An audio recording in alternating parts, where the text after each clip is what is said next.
جان زیاتر لسر مجارا آسایی کردنیان جی هاولن تهرانش با آسایی کردن پیوندین خو دگل ولاتین عربی و کنداوی هودیت ایدیدنا براوان و سعودیه جی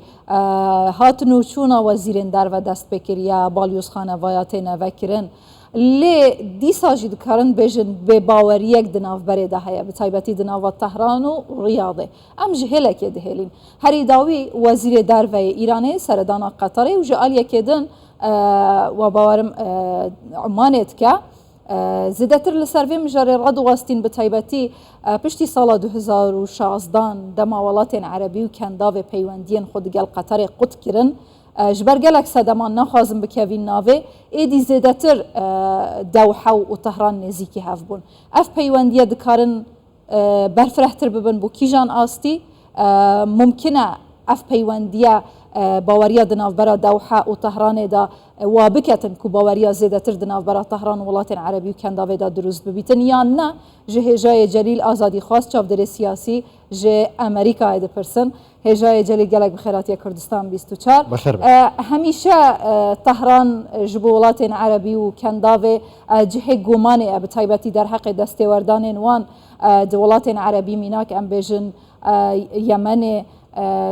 جهلا کدن پشت گریان جگروپن جدا خاص بگشتی لروشالات ناوین لی افسر دانه دوید مداد و گرینگیا و بوچفت گرینی و امکان تدا اف باوریا دنا برات دوحه و طهران دا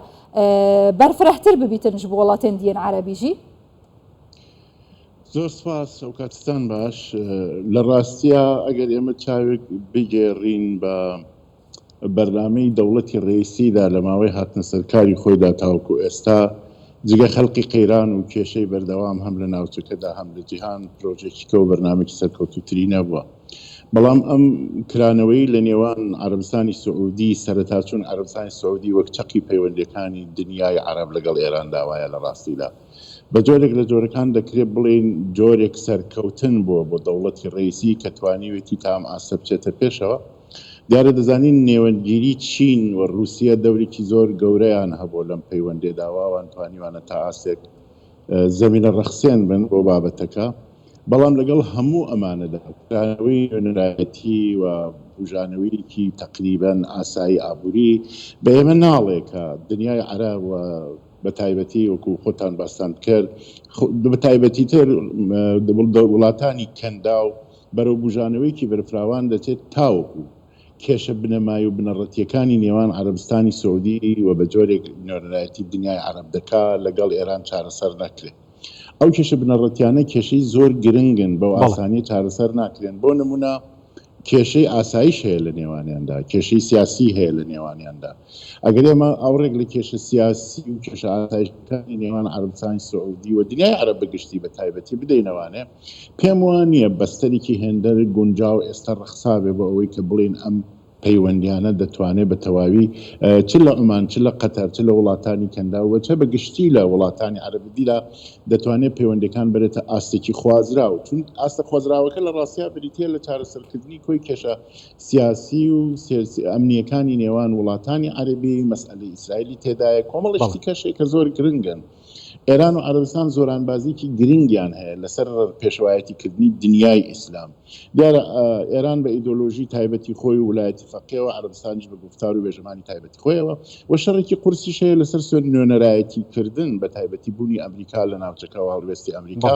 بۆیە هێشتا زووە بە باوەڕی من پێمان وابێ بڵێن ئەم پەیوەندیانە دەتوانێت زۆر گەشە بکاوە مەسەلە بنەڕەتیەکان چارەسەر بەڵێ بەڕێز جەلیل ئازادی خواست باستانەوە کرد کە رووسیا و چین دەورێکی کاریگەریان هەموو توانیا پەیوەندیەکانی تاران و ڕاز ئاسایی بکەنەوە و ئێستا وەزیری دەرەوەی ئێران لە دەوحە و مەسقەتە پێتان وایە دەوحە و مەسقەتیش دەتوانن هاوشێوەی رووسیا و چین سەرکەوتوو بن لە ئاسایکردنەوەی پەیوەندیەکانی ئێران بەڵام لەگەڵ وڵاتانی ئەمریکا و ئەوروپا لەبەرەوەی ئەوەی گەمارۆ بەسەر ئێران ئاسەپێنێ وڵاتانی ئەمریکی و ئەوروپان لە ڕاستیە ئێران هەڵێکی کوشندەی کرد ینی هەڵێکی ئستراتیژیشی گەورەی کرد هەڵە ئستراتیژیەکە شێوە بوو خۆی گلاند بە شەڕی نێوان رووسیا و ئۆکرایناوە لە خۆگلاندنەکەی بە شەڕی نێوان رووسیا و ئۆکرایناوە ئێران دەرفەتی بژاندنەوەی پەیماننامی بەرجامی کە پەیماننامی ناوکی نێوان ئێران و بە ئیسلاح 6 زێدەیەکە لە دەستدا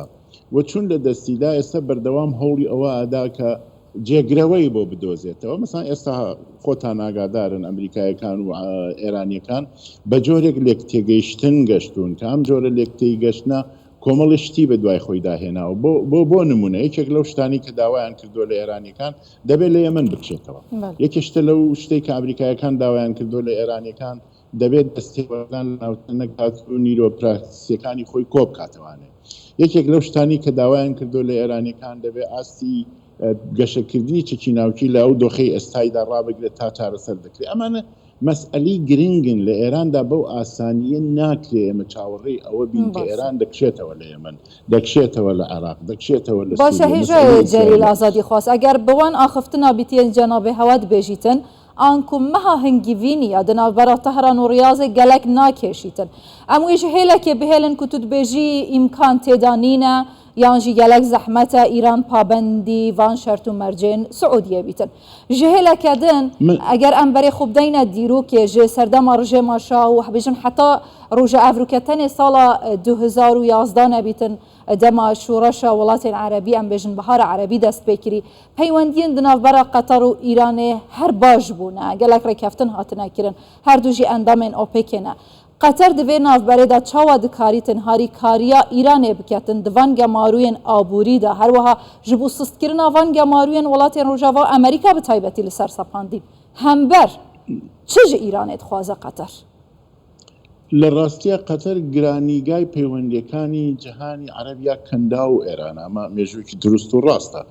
قەتەریەکان خۆیان بۆ خۆیان بە خاتی وێژەمانێکی سیاسی کە هەڵی دەگرن هەمومان دەزانین خلافێکی گەورەی فکری و ئیدئۆلۆژیشیان هەیە هەم لەگەڵ عەرەبستانی سعودی هەم لەگەڵ دنیای عەرەب بەگشتی. ئەمە مەسئلەیەکی گرنگە بۆ ئەوان لەبەرەوە دەبێت